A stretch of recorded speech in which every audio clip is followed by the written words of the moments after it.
Meus amigos, minhas amigas, vamos mais uma vez gravar aqui um episódio do nosso podcast, o podcast do Grupo ID, da ID Academy.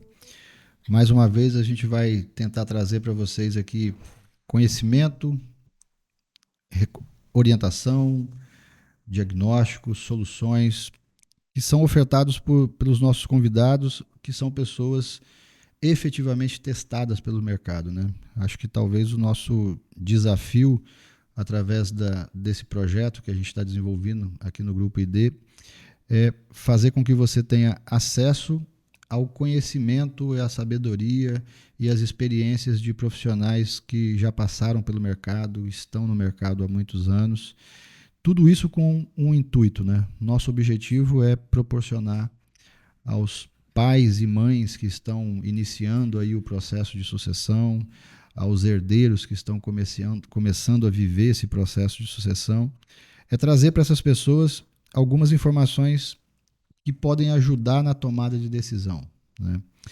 Hoje é com muita alegria e satisfação que a gente tem aqui a doutora Renata Bilim, advogada, tributarista, professora, ex-conselheira do CAF, que vai tentar em alguns minutos, né, a difícil tarefa de abordar o tema da reforma tributária e a gente falar um pouquinho do que já está acontecendo, o que está por vir, certezas e incertezas, né? Junto com ela, mais uma vez, a gente tem o prazer de contar aqui com a sabedoria, com a vivência, com a experiência de 50 anos de mercado do Dr. Januário Dolores, que é conselheiro de empresa, executivo de ponta de multinacionais, que vai poder dar também a visão dele, né?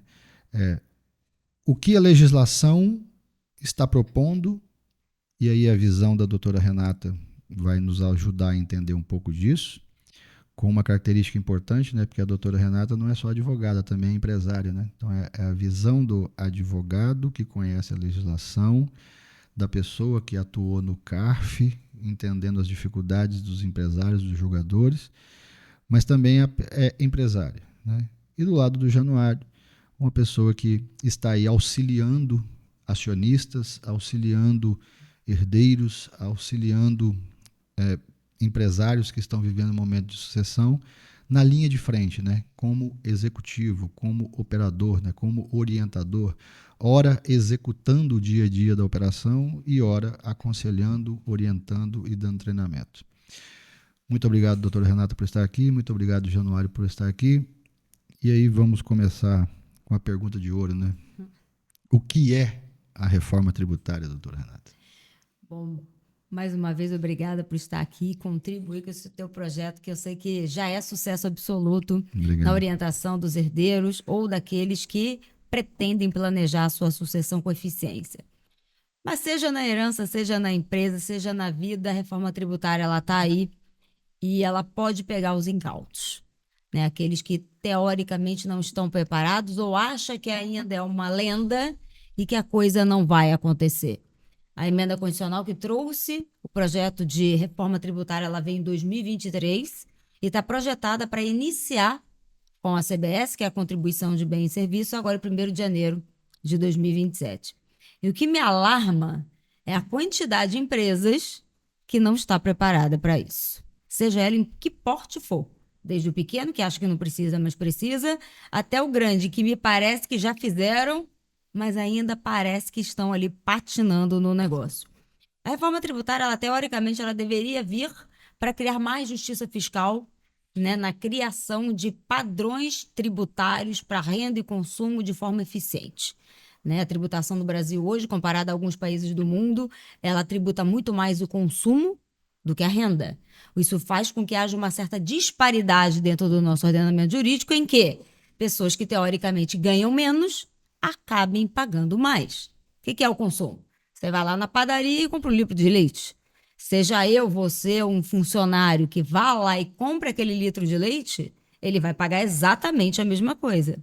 Na renda é diferente, cada um percebe e paga à medida que recebe. Então, ela torna mais justa. No Brasil, a gente tem cerca de 50% da carga sobre o consumo. Quanto grandes potências como os Estados Unidos e outros países desenvolvidos, exatamente o inverso. 50% é renda, 20 e pouco o consumo. Então, a ideia seria tentar aos poucos, que não vai ser de uma hora para outra, mudar essa escala para que tenha maior equilíbrio e não se tenha tanta regressividade, mais progressividade. Era essa a ideia da reforma tributária que eu mesma venho estudando desde a época da faculdade. Todavia, não foi essa, na minha opinião, a reforma tributária que foi aprovada no Congresso Nacional, lá em 2023. E aí eu tenho a triste notícia para te dar, que nós corremos o risco, Brasil, país subdesenvolvido ou em desenvolvimento, dependendo da nomenclatura que a gente adote, teoricamente ele vai ter, ou pode ter, a maior carga tributária sobre o consumo do mundo. Ou seja, a tal da disparidade a que eu acabei de me referir, não me parece que vai acontecer. Só para abrir um parêntese para ficar claro para quem está ouvindo a gente, né? Quando a gente fala que a reforma tributária mexe na relação de consumo e não na relação de renda, a gente parte do princípio de que vários impostos que nós pagamos no dia a dia, eles estão distribuídos de várias maneiras, né? Então, no seu exemplo da padaria, a gente quer dizer de forma mais simples, não, a pessoa que ganha o benefício social, o trabalhador, o empresário, o fazendeiro, todas essas pessoas, se forem juntas na padaria comprar o litro de leite, todos eles estão pagando o mesmo custo pelo litro de leite. Exatamente. Então, todos estão pagando uma carga tributária alta, porque aquele litro de leite ele tem ICMS, ele tem PIS, ele tem COFINS, ele tem uma série de impostos embutidos ali. Então, não importa a sua classe social, não importa o seu poder aquisitivo, você está pagando pelo produto ou pagando pelo serviço o mesmo custo tributário. Isso. E isso seria essa mudança de igualdade que se queria fazer com a reforma tributária? A ideia seria diminuir o consumo e aumentar a renda. Porque na progressividade você acaba contribuindo de acordo com a sua capacidade contributiva, justo. No consumo, como teoricamente todos contribuem com aquele fim, vamos criar uma alíquota minimamente razoável para que ninguém sofra no bolso. O problema é que a grande parte da população brasileira não tem noção disso. Né? Ela acha que ela não paga imposto porque ela é isenta do imposto de renda e, de fato, ela não paga o IR. Mas quando ela vai no supermercado ou vai com os filhos comprar pipoca no parque, aquilo ali gera a incidência de tributos sobre o consumo. E seja eu ou ele que vá lá comprar o lanche no McDonald's, tá todo mundo pagando exatamente a mesma coisa. E a perversidade no Brasil, na minha opinião, de novo, é que esses valores estão compostos dentro do preço e eu não sei quanto é. Então, muitas das vezes se tem a falsa impressão de que o contribuinte daquele imposto é o McDonald's, é a padaria, é o supermercado. São eles que pagam os tributos. Como de fato são. Na nossa legislação, eles são contribuintes. Mas a lei permite que eu inclua no meu preço e repasse para você, que é o verdadeiro contribuinte, o custo daquela tributação. Quando a gente vai nos Estados Unidos, e a ideia com a reforma tributária é fazer isso a longo prazo, é dar a transparência. Eu acho que aí está certo. Eu só não sei se a população está preparada para esse choque de realidade. E quando você vai lá nos Estados Unidos e compra um móvel, ou vai lá no McDonald's, ou seja, onde você for para comprar o que quer que seja, esse copo, vai estar lá o valor do bem e o tal do IVA, que é o Imposto de Valor Agregado, que é o que está se querendo implementar aqui a longo prazo, ou pelo menos até 2033, que é a projeção. Então, o que acontece? Aí vai ter lá o valor do copo, sei lá, R$10, mais 30% de IVA. Então, você vai pagar quanto nesse copo? 13. Então, talvez se dê maior educação de quanto vale o produto consumido, porque hoje o 13 já está lá na gôndola e você ainda não sabe o que é produto, o que é tributo. Por isso que tem a falsa sensação, na minha opinião, do próprio empresário, né? Ou principalmente a população, que é o que mantém a economia, e todo mundo consome. E aí? Então, tecnicamente, a gente parte do princípio de que, a partir do ingresso efetivo da reforma tributária, nós, cidadãos, teremos que olhar o preço que nós pagamos por produtos, por serviços, de uma forma diferente. Muito possivelmente. Se eu Quando eu vejo um preço hoje na gôndola do supermercado, aquele preço já está composto e embutido todos os impostos. Exato. Quando eu passo a ter a reforma tributária e eu passo a destacar separadamente o que é imposto, então, na verdade, eu posso pegar a mercadoria com um preço e, ao passar pelo caixa, eu ter que pagar outro preço, porque naquele momento ali será acrescido o valor do imposto. E este imposto, na verdade, está sendo pago por mim e não mais pelo dono do supermercado.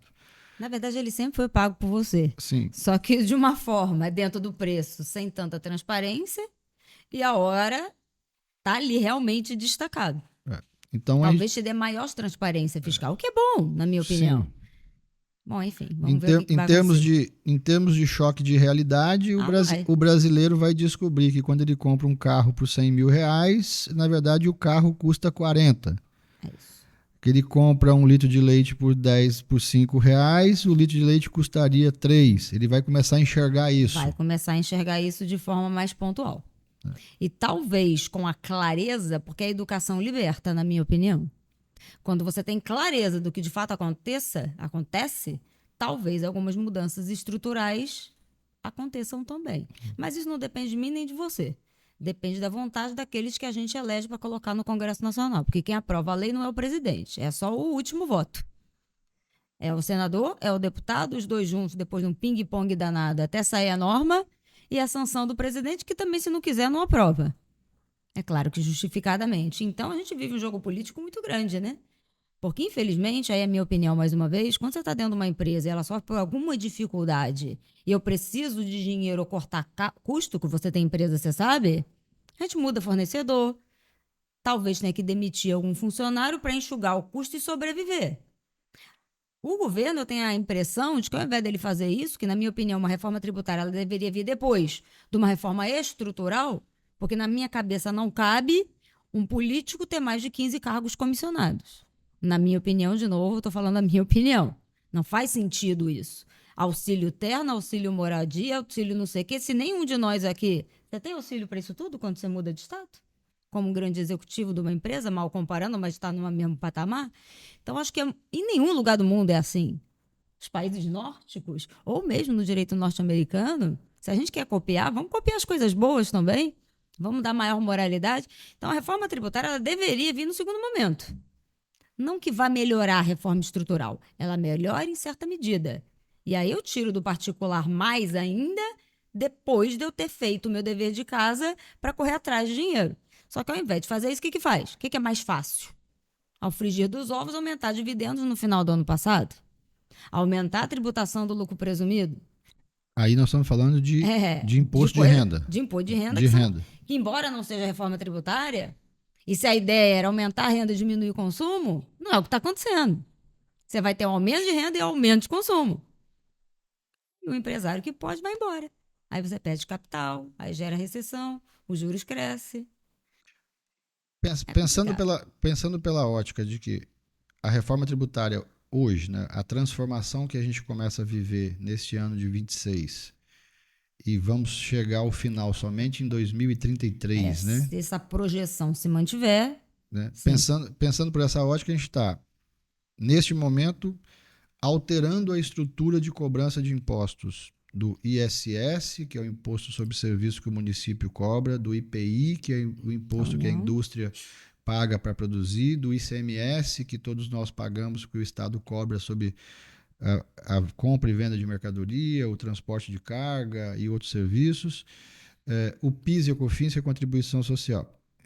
Isso com relação ao consumo. E lá do outro lado nós temos o imposto de renda e a contribuição social sobre o lucro líquido, que não sofre nenhuma alteração nesse momento. Com a reforma, não. Com relação a algumas alíquotas do final do ano passado, sim. Isso. Aí nós estamos vivendo duas transformações, né?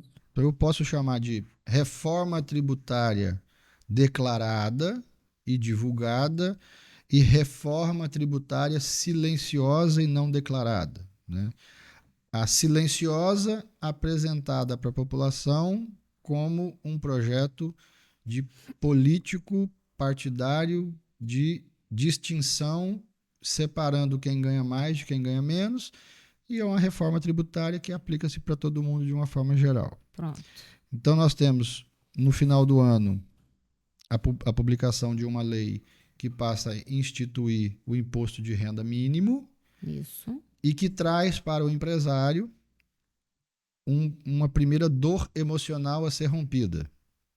Eu vou ter que pagar mais imposto de renda do que eu já pagava.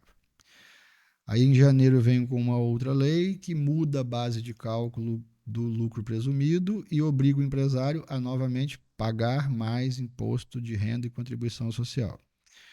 Então, eu estou aumentando a tributação do imposto de renda da camada produtora, do empresário que está gerando renda, gerando emprego e gerando serviço. Eu estou aumentando isso silenciosamente e forçando este empresário a aceitar que, se ele continuar operando nas bases que ele está hoje, ele vai pagar mais imposto de renda e vai sobrar menos dinheiro no bolso dele. E do outro lado, eu estou mudando a cobrança do imposto sobre bens e sobre consumo, bens, serviços e consumo, onde eu imponho aumento de carga para todo mundo. Então, o empresário, enquanto consumidor, vai pagar mais e o empresário, enquanto produtor e gerador de renda, vai pagar mais. Resumo é isso. É claro que a gente tem alguns bens essenciais que provavelmente vão diminuir um pouco pela carga, mas em geral é isso. Mas essa diminuição pela carga começa a ser pelas reduções de base. Isso. E aí tem um universo de informação que a gente ainda não sabe. Então vamos voltar um pouquinho no tempo. Para desenvolver a região amazônica do país, o governo cria a Zona Franca de Manaus e dá incentivos que são descontos tributários para que os empresários possam se estabelecer lá. Para desenvolver áreas não habitadas do país, os estados do Nordeste e algumas outras regiões, a União e os estados concedem benefícios fiscais, que são reduções de impostos para poder levar a modernização e industrialização para lá e fixação do emprego e da renda lá. E agora a gente vem com a reforma tributária, onde os lobbies setoriais começam a dizer o seguinte: olha, não importa se a alíquota do IVA final, CBS mais IBS, em conjunto chamado IVA, não importa se vai ser 26%, 28%, 29% ou 30%, mas não preocupa não, porque se eu quero continuar desenvolvendo o país, montando veículo, aí para eu me estabelecer naquele local eu vou ter um redutor. Em alguns locais mantém, outros os benefícios vão 100% acabar ao longo do tempo. Os benefícios que nós conhecemos hoje acabam ao longo do tempo. Mas eu começo a ter reduções das alíquotas efetivas do CBS e IBS. Para alguns setores específicos. Para alguns setores específicos. Então, se essa categoria de produto é cesta básica, é considerada cesta básica, em vez de eu pagar um IVA de 26%, por exemplo, esse IVA pode ser reduzido em 90%. 90% não, mas até uns 60%, 70%. Okay. Ou talvez até zero em algumas situações. Isso, de uma forma, não está se mantendo os benefícios setoriais? Ainda apesar da reforma, não está se criando uma nova categoria de benefício? Talvez, aí eu tenho que dar mão à palmatória, porque se for desse jeito que a gente está conversando, talvez seja bom. Que produtos de fato essenciais, que a larga população, seja ela qual for, consuma e que ele de fato seja essencial para a população, eu acredito que tenha que ter um benefício para atingir a todos. Correto. Seja o rico, seja o pobre. Correto. Porque, afinal de contas, o litro de leite eu posso tomar e alguém que tem uma posição menos favorecida que a minha, ela também tem o direito disso e pagar por aquilo na medida adequada. Correto. Até aí, tudo bem. O problema é que a gente vai ver que tem outras distorções, né? Tem outras atividades econômicas que têm benefício e outras não. E aí começa o lobby político realmente, que isso acontece. Né? A Constituição Civil tem um... Vamos apertar um pouquinho mais. Aí começa. Deixa eu te apertar um pouquinho mais, pode? Apertar sem abraçar. O pouco que eu consegui estudar sobre isso ainda, até porque eu fiz um compromisso comigo mesmo. Né? Eu prometi que eu não ia estudar reforma tributária enquanto todas as cartas não estivessem na mesa. Né? Eu fiz essa escolha, né? Para mim. Porque o trabalho e o retrabalho que estava dando, né, de faz isso, desfaz isso, faz aquilo, no dia eu fiz essa escolha e agora eu estou buscando conhecimento e também vou buscar conhecimento naquilo, especificamente naquela área que eu atuo, para não. Pra não misturar, Não né? dá para a gente ser copo cheio em tudo, né? Dá para Concordo. a gente ter uma cartela com 20 copos na mesa, onde eu consigo ser copo cheio em 2, 3 assuntos, mas eu preciso conhecer um pouquinho dos outros, então eu tenho uma bagagem. Então, isso que eu imagino. Mas a questão é, na reforma tributária como está hoje, eu tenho um possível impacto para a indústria, Isso. onde a indústria pode vir a ser favorecida e ter uma redução de carga tributária É efetiva. possível. Eu tenho uma forma de aplicação da reforma tributária para o comércio e eu devo ter uma possível redução de carga para o comércio. O impacto aumenta muito pouco No comércio. no comércio. É. Eu tenho uma aplicabilidade para o agronegócio, onde não tem como dizer que o produtor vai pagar menos, ele vai Não passar tem a pagar como, ele vai mais, pagar mais. efetivamente. E eu tenho uma aplicabilidade para serviço, onde indiscutivelmente vai pagar muito mais. Vai pagar muito mais. É aí que. E aí eu entro no contrassenso. Quando eu vou no médico, eu estou pagando serviço. Se esse médico passa a pagar 30% a mais de imposto, Ele vai repassar para você. Possivelmente. até porque nós estamos falando de uma profissão personalíssima, né? Eu sou atendido pessoalmente por um médico e eu estou sujeito ao pagamento do preço do Daquele serviço médico. dele. Então, se eu vou ser atendido por um médico, eu vou pagar mais caro. Se eu sou atendido por um advogado, eu vou pagar mais caro. Se eu vou contratar um auditor, vai ser mais caro. Se eu contratar uma auditoria, vai ser mais caro. Se eu contrato um engenheiro para fazer um projeto para mim, um arquiteto, eu vou estar pagando mais caro. Qualquer serviço. Qualquer serviço, eu vou encarecer o produto. Inclusive a saúde. E aí, onde é que está Inclusive a educação. a igualdade? Então, como mais uma vez, não é a escolha da Renata. São Não, as também não é a minha, escolhas- também não é a minha, não. É o que eu Eu tô te propondo. Eu entendo. até peço desculpa, porque Não, o que eu tô propondo não tem que aqui, pedir desculpa. o que eu tô propondo aqui vamos olhar, vamos É a história do benefício indireto. vamos fazer a pergunta de uma forma que o nosso ouvinte fala assim, cara, eu também estou pensando nisso, mas ninguém está me respondendo isso, né? Porque a sua bagagem de conhecimento é fantástica, a sua aula é fantástica. Qualquer pessoa que vai acessar suas redes sociais, depois a gente vai colocar no vídeo aqui, vai ter acesso a vários livros que você escreveu, vai ter acesso ao seu conteúdo de YouTube, ao seu conteúdo. Então, as pessoas, assim, para entender a lei propriamente dita, É desafiador. para entender Até a lei, pra gente. mas para entender a lei propriamente dito, o nosso ouvinte pode ir lá no seu canal, baixar gratuitamente lá a aula, assistir, ele vai falar assim, não, entendi, tá, então o artigo diz isso, a lei diz isso, então quem é o nosso ouvinte aí, advogado, contador, empresário, ele pode ir lá. Mas vamos pensar, vamos esquecer agora que nós somos advogados, esquecer que nós somos contadores e olhar pelo nosso lado como empresário, como pessoas, né? Eu tenho uma reforma tributária. E aí eu vou te colocar essa pergunta e a mesma pergunta vai para o Januário para você entender. Eu tenho uma reforma tributária onde eu estou querendo fazer igualdade, eu quero fazer transparência, ok, acho que vai ter a transparência, acho que se tecnicamente o sistema de informática, de TI funcionar, nós vamos ter uma simplificação fantástica. De fato, isso aí não tem como negar. Essa simplificação vai levar a um nível de fiscalização automatizado fantástico. Acho que nós vamos ter vários pontos positivos de evolução. Mas vamos olhar pela ótica da aplicabilidade financeira e tributária do negócio. Se eu tenho números gerais, né? Vou partir dos números do Espírito Santo que estão mais claros na minha cabeça e que, de uma certa forma, serve para o Brasil todo. Então, se eu considerar que o país, a geração de receita do país está dividido entre serviço, comércio, indústria e agronegócio, então, no frigir dos ovos, eu tenho aí talvez 30% da geração de riqueza do país em serviço, tenho aí 20 a 25% em comércio, vou ter aí 28% em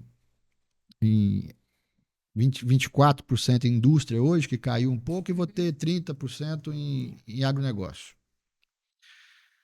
Eu estou pegando dois setores altamente geradores de emprego e renda, serviço talvez o que mais gera emprego hoje no país. Eu estou pegando dois serviços, né? E aí é preciso que o nosso ouvinte lembre o seguinte, que quando você fala em construção civil, você não está falando de comércio nem de indústria, está falando de serviço. Quando você fala de varejo, de supermercado, você está falando de comércio, mas quando você fala de uma... talvez uma montadora hoje não pode nem ser chamada de indústria, porque ela não produz, ela só monta, então é serviço. Então, quando você vai para isso... Mas, segundo a nossa legislação, a montagem é um processo industrial. Mas deixa isso para outra conversa. Então, nós temos que... dois pontos importantes da economia, serviço e agronegócio, vão ter aumento de carga tributária. Vai. É aquilo. Por isso que precisa se planejar. Que o aumento, ele existe e vai existir. A gente até já conversou isso em outras ocasiões, em números.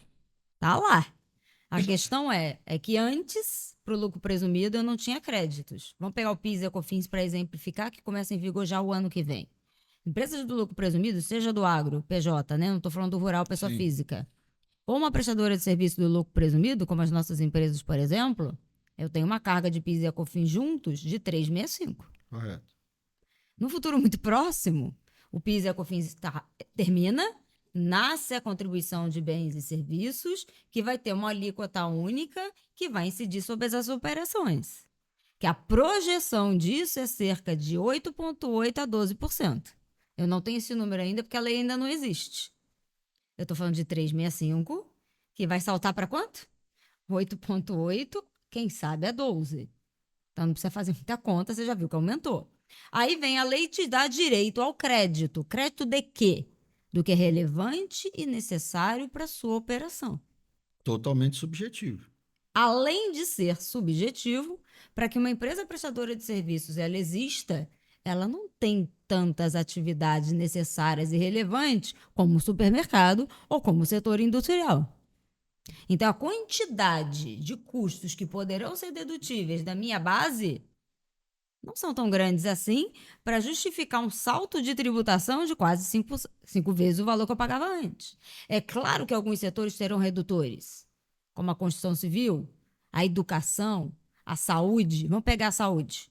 Para alguns médicos, vamos pegar a alíquota mínima de 26,5%, dá um total de 10,6%. Só que o cara, ele paga o quê? Ele tem entre 5% e 6%. Já dobrou. A educação segue a mesma lógica, a construção civil. Isso sem falar das locações, que a locação hoje não é tributada nem pelo ISS, nem pelo ICM. Agora tem o IBS, então já vai ter um aumento de carga. Em algumas situações, não são todas. Locação a partir de 27. Entrando em IBS, a CBS já entra em vigor agora, 7. Seja para física ou jurídica, e em 29 o IBS. Ok. Aí é um aumento real. Aí é um aumento real. Então, é aquilo, quando você tem uma empresa de educação, hoje eu tenho estrutura, eu tenho alguns custos, mas não se chega aos passos de um aumento tão significativo de alíquota. Eu já sei que a minha empresa ela vai ter uma carga tributária de IBS aumentada e não tem que fazer por isso. Agora, tem muitos professores, eu conheço vários, que têm uma empresa educacional dentro da casa dele, de um home office, e tem um faturamento razoável, porque é o seu intelectual, é o seu computador. E tem grande faturamento, às vezes, eu não digo grande, mas um faturamento ok, que ele paga 365. Se ele tira 10% de despesa aí, que se tiver isso tudo, pega 100 a 90, a base sai de 100 para 90, a alíquota sai de 365 para uma de 10. É duro. O setor de serviço ele vai ter que fabricar crédito. Quando eu falo fabricar, não é criar coisas que não existem. É entender o seu negócio como você nunca entendeu, para tentar entender o que você, de repente, está pagando na física, que poderia exportar para a jurídica, que seja relevante e necessário para essa atividade fim. E que mesmo com todo o exercício que a gente vem fazendo, os custos eles não são altos. Conclusão, a carga ela vai aumentar a partir do ano que vem para as empresas do lucro presumido.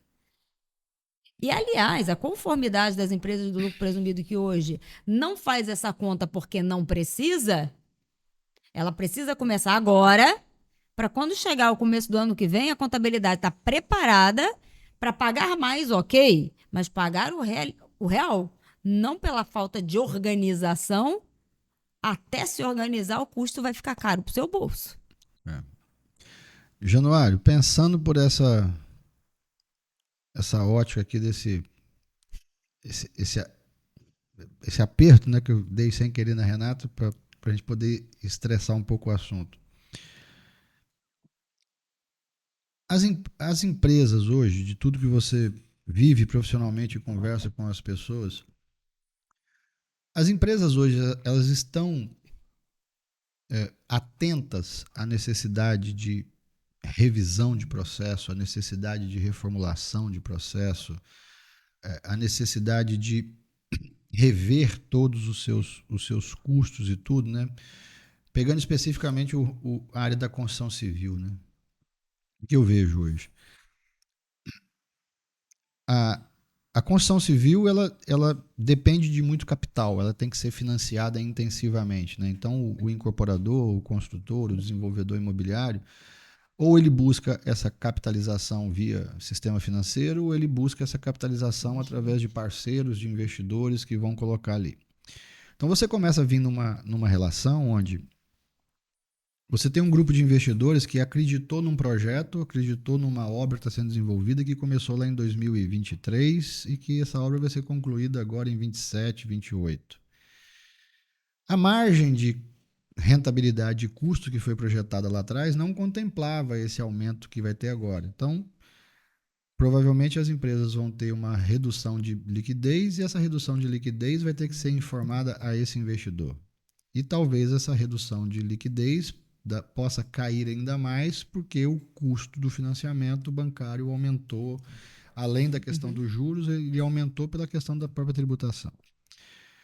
E, ao mesmo tempo, você tem que todo o processo de precificação dos negócios novos começam a mudar. Então, se eu estou projetando um lançamento imobiliário para o ano de 2026, no curso de 2026, como vai ser feita essa precificação? Porque eu não posso correr o risco de vender hoje, precificando hoje com a legislação que eu tenho, se eu vou viver uma regra de transição, né? Então, a dor que eu vivo aqui hoje no meu negócio, na minha operação, é justamente entender como fica essa margem de precificação para que essa margem de precificação contemple esse aumento de custo de forma organizada à medida que ele vai sendo incrementado, mas isso faz com que eu tenha que mudar toda a minha estrutura interna de gestão e também tenha que mudar a forma como eu apresento a minha precificação para o meu cliente. Na sua visão, as empresas elas estão atentas para essa necessidade, elas estão se movimentando para essa necessidade, ou a gente está correndo o risco de a gente continuar vivendo de alguma forma num modelo de alguns jargões do Brasil, né? O brasileiro só se mexe na última hora quando não tem mais jeito, né? E se ele está fazendo isso, o que pode trazer de malefícios isso para uma companhia, para o acionista, para o investidor? Eu acredito que as grandes empresas estão se mexendo. Talvez não com a velocidade que precisa, mas estão se mexendo. Mas eu não acredito que as empresas médias e pequenas estão se movimentando por achar que é mais alguma coisa que depois vê como é que fica, né? E nem estão sabendo dos impactos possíveis, né? É aquela coisa assim, eu não sei o que eu não sei, né? O pessoal não sabe quais são os impactos e não estão se preocupando muito, e quando bater na porta, vai correr atrás para tentar descobrir. E o jeito mais fácil de cometer crime no Brasil é fiscal. E porque o cara não comete o crime deliberadamente, ele comete por desconhecimento da lei, né? Mas é crime do mesmo jeito. Exato. E a questão da precificação, né? Especialmente na área de incorporação, O preço ele é dado pelo mercado, né? Você não tem condição de incorporar esse custo adicional de imposto no preço. Vai acabar saindo da margem. E essa questão de você ter um produto de longo ciclo, decisões foram tomadas lá atrás e vão ser impactadas agora, isso vai acabar indo para a margem e não para o preço, porque o preço, o mercado é que define e dificilmente, eventualmente um ou outro projeto pode acontecer de ter espaço para aumentar o preço, mas é muito raro, né? Então, vai acabar afetando a margem da companhia. Mas você falou uma coisa que eu achei interessante, que é a sua visão de que realmente vai simplificar. Por quê? Eu trabalhei em multinacional e todo ano eu sofria para explicar por que que o meu departamento financeiro, controladoria, de contabilidade, era muito mais caro do que o da França, por exemplo. Por conta da complexidade que nós temos, a Mas gente isso tem um acontece o custo tempo de todo. controle muito maior. E todo ano eu recebia a pergunta: mas por que que você tem o dobro de pessoas do Da que a gente aqui na contabilidade, França? do jurídico, das auditorias. Isso Porque é é difícil para o corriqueiro. pessoal entender a complexidade. Eu acho que se tem uma coisa positiva, a simplificação é extremamente Sim. positiva, porque pode ajudar na redução de custo. Não, reduz o custo daqui a 10 anos, né? É assim, Porque lembrem que até 33, caso não haja outra prorrogação, a nós complexidade vai aumentar teremos um os pouco, né? dois sistemas ao mesmo tempo. Então, a complexidade que hoje já existe, ela não vai acabar amanhã. E eu não estou também indo contra a reforma, não, porque ela está aqui, a gente tem que se adaptar, e eu falo isso, eu preciso me adaptar também como profissional e como empresária. A questão é, não pense que vai ficar, entrou em vigor ano que vem, vamos simplificar. Até que todo mundo entenda o real impacto, a transparência quando vier, as notas fiscais, os regimes técnicos e tecnológicos que ainda não temos, para fazer com que a roda gire, e ainda o sistema atual e o antigo, até que acabe tudo que é antigo, fique tudo que é novo, isso vai demandar aí uma tempestade que alguns talvez não estejam preparados para passar por ela. Eu acho que o grande problema é estar preparado porque está aí. E como que você vai sair dessa tempestade? Se a sua casa vai cair, vai perder todos os móveis e como é que você sobrevive? Ou se você se planejou para ficar no alto da colina e ter menos impactos. É. Brincadeiras à parte, né? Que a gente está vendo muitas chuvas e coisa e tal por aqui. Às vezes não depende de mim, porque tem aquele que não sabe o que vai acontecer, ou nem sabe o impacto que aquilo vai causar. Porque tem muita desinformação ou pouca informação. E o pequeno que acha que não precisa, ele também precisa de informação. Porque se eu sei que agora o crédito é importante, se aquela atividade X dentro daquele sistema ou daquele regime não me gera crédito, eu não vou mais comprar de você. Eu vou comprar daquele ali que fez as alterações. E o que adianta você estar num regime simplificado, que teoricamente lhe gera menor economia tributária, se você não tem faturamento nem para pagar o tributo? Então, são coisas que o empresário ele vai precisar pensar. Não é só pagar menos, é ter faturamento para pagar. Então, vai ter que, você que é simples nacional, produtor rural, seja como for, você vai precisar de uma assessoria especializada, paga aquilo que pode dentro das condições que você tem, porque senão você vai perder receita. Não porque está pagando menos imposto, é porque você não vai ter nem o que pagar. Porque o sistema ele é cruel. E o empresário ele olha o bolso, eu estou falando de mim. Por mais que você tenha feito comigo toda a relação normal durante 15 anos, um belo dia, financeiramente, pode ser que aquela compra não seja boa para mim, eu estou olhando meu bolso. E se eu sei que dele ali vai ser melhor, talvez eu troque. O que eu vejo muitos empresários fazendo, sabendo dessa condição e sabendo que a ponta não tem condição, é pagar a consultoria especializada para informar a ponta. E fazer com que a ponta tenha. Enfim, ela vai decidir do jeito que quer, tendo em vista as operações. Mas são todos os empresários que pensam assim? Uma minoria. E no final a gente vai ver muita gente desenquadrada do simples, optando por outro regime, tendo mais inadimplência, talvez até mais sonegação. Porque até ficar simples, vai passar por um tempo tortuoso aí, na minha opinião. Bom, a gente está falando aqui dessas mudanças todas, né? E a pergunta que eu faço agora para vocês é para que o empresário, o produtor rural, para a pessoa que vive de aluguel, né, que juntou suas economias, aplicou em imóveis e hoje vive de aluguel,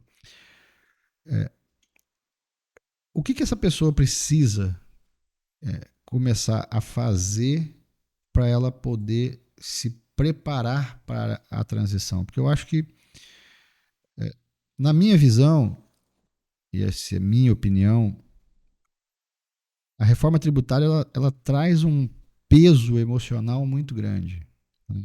Porque o brasileiro como um todo, né, não só o empresário, mas o brasileiro como um todo, ele vive talvez desde que o Brasil é Brasil, reclamando que a carga tributária é alta, que paga-se muito imposto, que paga-se muito isso, mas de uma certa forma, os níveis de controle eles foram evoluindo com o tempo e essa evolução com o tempo permitiu que muita gente ganhasse muito dinheiro pagando pouco imposto. E agora a gente está vendo uma proposta de reforma que o sistema para se operar essa reforma implementa e implanta um nível de controle muito grande. Então eu estou sujeito ao PIX. Eu não tenho como deseducar mais o consumidor a não pagar a conta com o Pix. Na verdade, nunca pôde, né? É, Quer dizer, poder pode. O dinheiro ainda está aí. mas é complexo, né? É. Porque a partir do momento que eu tenho um risco de segurança pública alto que me desmotiva a andar com dinheiro no bolso, eu não vou É o conseguir Pix mesmo. eu não vou conseguir fazer com que o consumidor final deixe de usar o meio eletrônico de pagamento que é mais seguro para carregar dinheiro no bolso. E também não vejo o empresário voltando a receber volumes de dinheiro nos caixas das lojas a ponto dele ter que voltar a contratar carro forte para transportar dinheiro para banco. Possivelmente isso não vai Né? Então a ocorrer. gente tem um nível de controle. Quando a gente vê a dificuldade que a grande companhia tem, que a grande empresa tem, de implantar esse processo, e a gente parte do princípio de que a esmagadora maioria dos empreendedores, dos empresários brasileiros são empresas de pequeno e médio porte, que não estão acostumadas com esse processo, como que essas pessoas devem se comportar? O que elas precisam começar a fazer para entender isso? Porque não tem volta. É exatamente isso, Márcia. Vamos lá. Eu não vou fazer juízo de valor aqui se a pessoa escolheu fazer errado ou não, ou assumir um risco de tomara que ninguém me veja. O fato é que, isso é realidade. O que você andou fazendo, errado ou não, lá atrás, não te legitima continuar fazendo. Porque hoje os mecanismos de fiscalização, e nesse ponto eu não acho errado. Porque enquanto muitos pagam adequadamente, tem aquele grupo que não paga e aí geram, dentro do mesmo setor, eu estou comparando iguais, e numa dessa há problemas. Porque aí fica difícil competir com quem paga e quem não paga o imposto. Então, quando você tem uma uniformização na fiscalização, isso também é uma forma de justiça fiscal. O problema é que o empresário brasileiro, em geral, ele não quer pagar imposto nenhum. Ou quer pagar muito pouco, ou quer encontrar um jeitinho para pagar menos. E eu entendo. Só que os riscos calculados que se tomou um dia, hoje eu não posso mais fazer. Então, educar a sua mente que o contador mandou fazer, as coisas que poder-se-iam pensar em reduzir o custo, que não seja mais legal do mundo, e na minha opinião era melhor que nem fizesse sempre, eu sempre indico isso aos meus clientes, mas aí não é a minha escolha, é a escolha de quem está do outro lado, é que agora os controles sempre foram bons, mas agora estão muito bons, ainda mais com controle eletrônico. Existe um projeto de lei de uma moeda eletrônica. Daqui a pouco o dinheiro não vai existir mais, que a única coisa que o fisco não te pega é o dinheiro em espécie. Se eu chego aqui com uma mala e te dou, como é que ele vai saber? Não sabe. Mas como ninguém anda com dinheiro mais por uma questão de segurança pública, você vai no banco, quer tirar, sei lá, R$ 1.000, dificilmente você tem, tô brincando. 1.000 talvez tenha, mas quer tirar 50, você não vai ter. Você tem que ligar, pedir autorização e não sei o quê. Então, o que acontece? toda fiscalização, a inteligência artificial e todos os sistemas tecnológicos é bom para eu me organizar, mas é bom para o fisco se organizar também. Então, muita gente que ganhou o dinheiro na iminência ou na ausência do pagamento de imposto, acabou. E esse cara tem que ser penalizado mesmo, na minha opinião, porque muita gente paga. Então, a questão é como que eu vou me organizar para caber dentro do sistema? Aí eu estou falando como cidadã, nem estou falando mais como advogada. Porque se eu pago meus impostos, tenho as minhas empresas, e não só nego, dentro do possível, crio planejamentos dentro de um risco calculado no mínimo. Eu sei que tem outro aqui que faz a mesma coisa que eu, que não está nem aí porque ele acha que ninguém vai pegar, não tem como competir preço comigo. Quem paga imposto não vai ter a mesma margem daquele que não paga. Então, essa galera aqui que ganhou o dinheiro um dia, talvez comece a pagar. E aí eu acho que tem justiça fiscal. Lembre que o fisco tem 5 anos para bater na tua porta e ver o que você pagou errado aqui. Então, nesse ponto, eu não acho errado, não. Agora, a questão é, se você está ali naquele risco calculado, nem isso vai funcionar. Porque qualquer R$ 50 na tua conta, o fisco tem condições de saber. E é muito engraçado que eu tenho, meu colega, é um conhecido do Paulo, que ele tem muitos imóveis na pessoa física, e o contador disse para ele que o Pix não vai dar problema nenhum. Imagina que você tem lá 60 propriedades, recebendo o Pix, não pagando imposto, porque não precisa, e um contador tem a falácia de dizer continue fazendo que não vai dar problema nenhum. Talvez, problema sempre pode dar. A questão é, talvez pelo valor, não sei o que está acontecendo, né? Ou deu sorte do fisco não te pegar. Agora é questão de tempo. Sim. E a conta ela vai chegar. Então o que você tem que fazer? Ir organizando a casa aos poucos. É ter responsabilidade. É começar a pagar os seus tributos que você sempre teve. Acabou aquele negócio do acordo que eu faço com você, a gente não informa para a Receita, você paga um Pix aqui na minha conta e o fisco não vai ver. Acabou. A estrutura empresarial sempre, na minha opinião, foi a melhor, porque embora você paga muito menos do que na física. E embora hoje na física, com IBS e CBS, que algumas situações não eram tributáveis, agora serão. Mesmo assim, é a hora de se planejar. Porque se não sobrar dinheiro no seu bolso, vai sobrar dinheiro no bolso de alguém. Do governo. Então, e aí você tem que ter uma escolha. Ou continua pagando um dia autuado, toma ali um auto de infração de não sei quanto. E se você tem bens, como nesse exemplo que eu estou dando, o seu bem responde pelo tributo, então não tem como fazer. É diferente do cara que faz um monte de, enfim, de coisas inadequadas, chegou alto, o cara bota o nome da filha do papagaio do periquito, que acho isso horrível também, mas acontece, e eu não tenho como achar o bem para pagar a dívida. E o cara não tem nem aí. Não estou falando disso. A gente está falando de patrimônio. Sim. O patrimônio está lá, está no nome do fulano de tal. E o tributo chegou e a conta chega, quem responde se não tem dinheiro? Patrimônio. Não tem jeito. Então, eu posso estar sendo um pouco dura, mas é para você, se está nessa situação, procure alguém para que o dano não seja tão grande assim.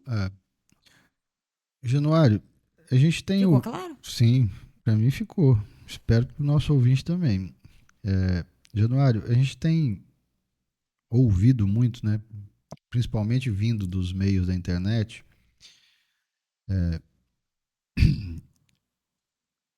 uso de estrutura offshore, uso de domicílio fiscal no exterior.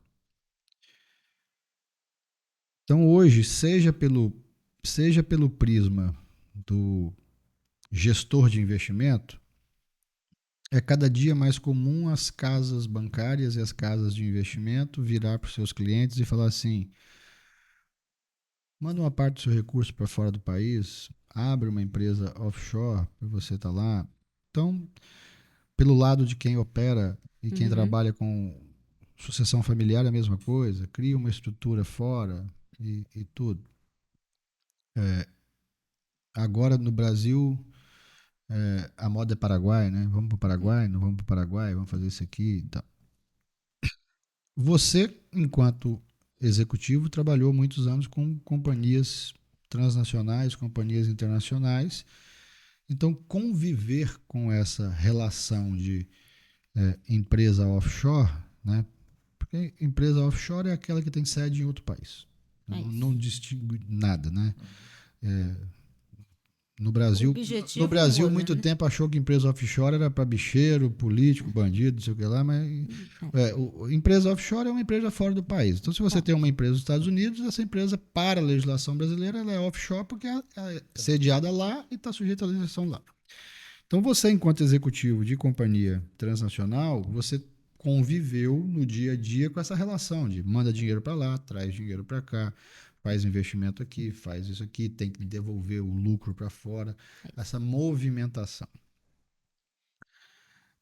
Como é que você, com a sua experiência, o que você, com a sua experiência, pode dizer para o nosso ouvinte o seguinte? É tão simples fazer esse controle de movimentação de dinheiro internacional como as pessoas estão dizendo que é? É tão tranquilo? Isso é feito com essa facilidade. Você quer mandar dinheiro, você está aqui no Brasil, o executivo da sua companhia, e você precisa mandar dinheiro lá para outro país, e você, como executivo, virava para a tesouraria e falava assim: aqui, manda $500 mil para fora ali que tem que pagar uma conta. Ou você pegava o telefone, ligava para o presidente da companhia que você trabalha: ó, amanhã eu não tenho dinheiro para pagar as contas aqui, eu preciso que você mande dinheiro para mim. Porque da forma como as pessoas estão colocando, né, a gente está vendo, principalmente pegando o exemplo do Paraguai, né, começa a chegar notícias absurdas, né, de médico transferindo domicílio fiscal para o Paraguai para poder receber PIX. Bom, o cara trabalha no Brasil, atende paciente no Brasil, o cliente dele é brasileiro, aí ele tem uma conta bancária no Paraguai e ele está recebendo PIX lá no Paraguai. Hum. E lá do Paraguai ele está fazendo os pagamentos da escola dele, do filho dele aqui no Brasil, está pagando isso. Não mudou absolutamente nada. Nada. Aí ele. Não, mas aí ele é mais sofisticado um pouquinho. Aí ele abre uma empresa nos Estados Unidos, manda um dinheirinho para lá pequeno, e daqui a pouco ele começa a falar que isso. Pela ótica do gestor, né? E aí a minha pergunta para você é justamente pela ótica do gestor. Porque o empresário, muitas vezes, o dono da empresa, muitas vezes ele faz algumas ações e toma algumas atitudes que a gente. Algumas delas é difícil entender como é que uma pessoa tão inteligente comete um erro daquele. Mas quando o empresário comete aquele erro, você tem o executivo, você tem o operador, que é quem vai executar essa operação, né? Então eu queria que você falasse um pouquinho para o nosso ouvinte como que é essa relação documental, essa relação de transferência, essa responsabilidade que existe, né? Porque tudo isso que se fala, na minha visão, tudo isso que vem se pregando e se vem divulgando, né? E passa a ser muito estranho como é que alguns profissionais do direito de contabilidade se prestam a esse papel de falar assim: não, você pode abrir uma conta em tal lugar que vai resolver seu problema. Não, não preocupa com tributação de lucro, não, porque é só você abrir uma empresa, em vez de você pagar em vez de você distribuir lucro para você, você transfere para a conta da empresa e a empresa sai pagando tudo. São coisas tão sem sentido. Mas essa questão da internacionalização de recursos me preocupa muito, porque, operacionalmente falando, eu entendo que não é tão fácil movimentar o dinheiro. Ele tem complexidade. Por mais que a gente tenha um sistema bancário moderno, por mais que a gente tenha isso, você vai mandar um dinheiro para fora, você está sujeito a um SWIFT. O que é um SWIFT? Por que demora tanto? Por que eu mando o dinheiro agora e às vezes ele não chega agora? E quando ele chega, eu ainda dependo de um outro contrato para poder monetizar isso que tem custo, né? Então, pela ótica do executivo, pela ótica do operador, por quem viveu na prática essa relação, né? Fala um pouquinho para a gente o que você entende disso e qual a sugestão que você dá para quem já cometeu esse equívoco de fazer isso com outra intenção, ou quem está pensando em fazer isso, se vale a pena efetivamente esse risco. Porque nós entendemos que são coisas distintas. Quando eu falo em planejamento tributário bem estruturado, planejamento sucessório bem estruturado, eu efetivamente vou precisar de estruturas internacionais, mas eu tenho consciência de que essas estruturas se movem em ritmo certo, de acordo com uma legislação certa, e que eu não tenho uma mobilidade tão fácil do meu recurso, né? E as pessoas estão tratando isso, né? Casas bancárias e casas de investimento sugerindo a pessoas que não têm liquidez nenhuma para transferir o dinheiro que está no CDB aqui, com liquidez diária, ou que está numa LCI, numa LCA, e transferir esse dinheiro para proteger em dólar, em euro ou outra moeda, e esquecendo de avisar as pessoas que se ele precisar movimentar aquele dinheiro, tem dificuldade. Né? Então, eu queria que você comentasse um pouquinho sobre isso. A minha experiência com empresas offshore ou em outros países, ela é diferente desse contexto. A minha experiência é de criar uma empresa em outro país para ajudar no desenvolvimento, explorar oportunidades. É outro contexto. É real, né? É real. Exato. É real. Eu não tenho experiência com montar uma offshore para proteger o patrimônio, ou para tentar proteger o patrimônio. Eu não tenho experiência com E isso. é possível. É. Tem formas adequadas Sim. para isso. Como a gente, no meu passado, eu tive empresa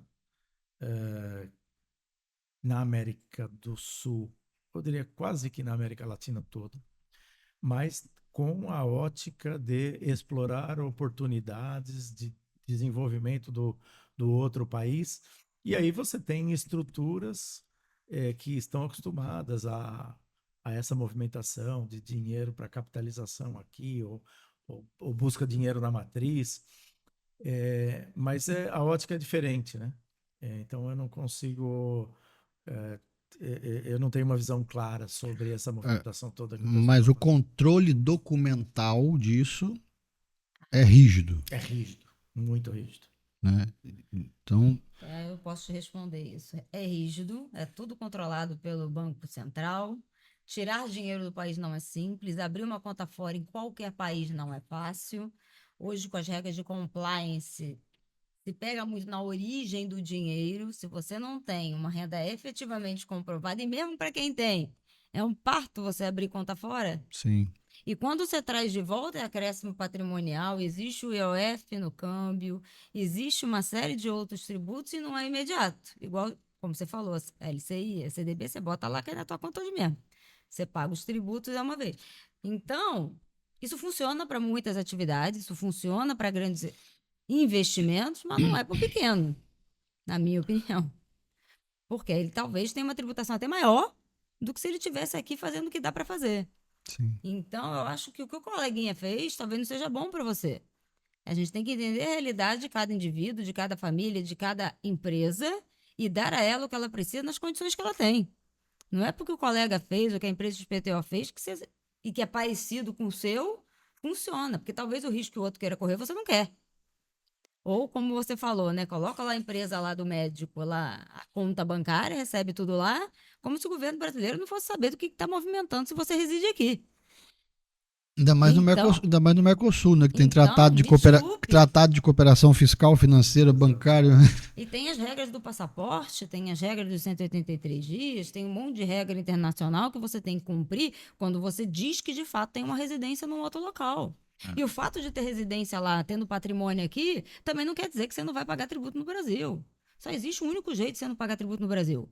Ir embora e não ter bens aqui e não receber de fonte brasileira. Acabou. Agora, se você ainda tem bem, recebe de fonte brasileira um aluguelzinho ou alguma coisa, é claro que tem os tratados para evitar a bitributação da renda, mas, meu caro, não é tão simples assim como estão te vendendo, na minha opinião. De novo, nem tudo que reluz é ouro. É. Acho que de uma maneira, o necessário é aprender e entender, né? E talvez o grande legado que a reforma tributária deixa nesse primeiro momento é forçar as pessoas Entenderem mais. a entenderem mais, a pesquisar mais e estudar mais para poder mudar os processos. Não tem aquele ditado, né? Quem engorda o boi é o olho do dono? Exatamente. O tributo vai ter que funcionar assim, por mais que você não precisa saber tudo que eu sei. Mas o mínimo, até para perguntar, porque quando você não tem bagagem, você não tem nem o que perguntar pro seu contador, pro seu advogado.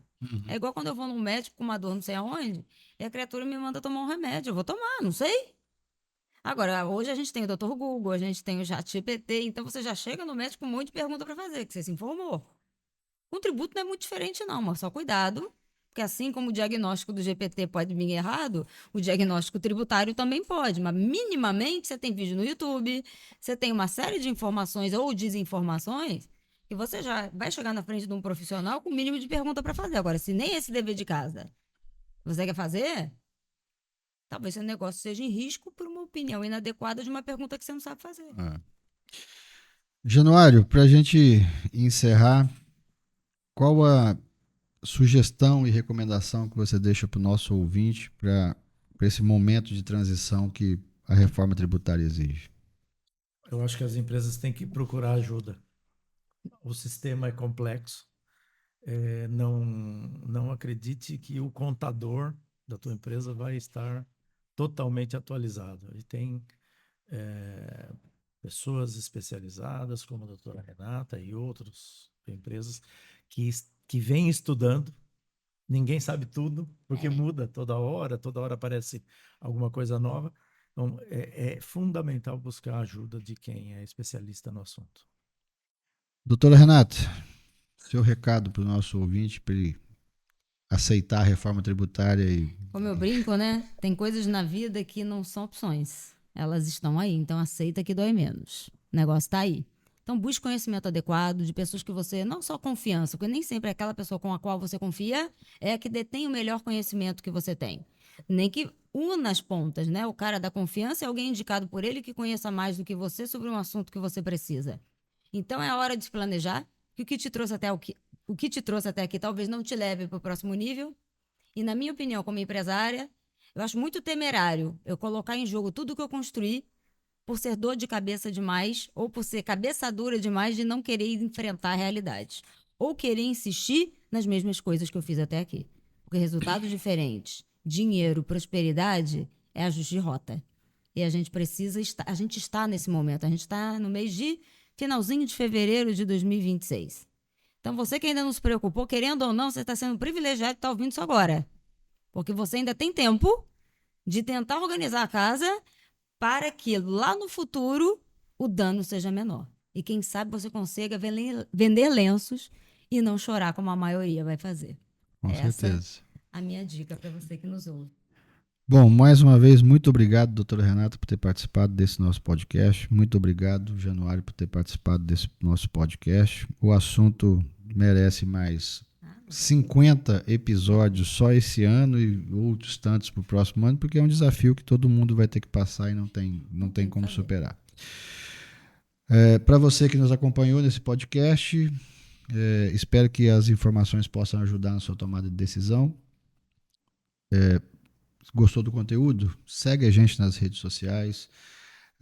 Aqui está aparecendo no vídeo as redes sociais do Januário, as redes sociais da doutora Renata. Você pode acessar os conteúdos que eles disponibilizam nas redes sociais deles, que certamente vai ajudar muito na tomada de decisão, na orientação de vocês. E continue seguindo a gente e até a próxima. Muito obrigado.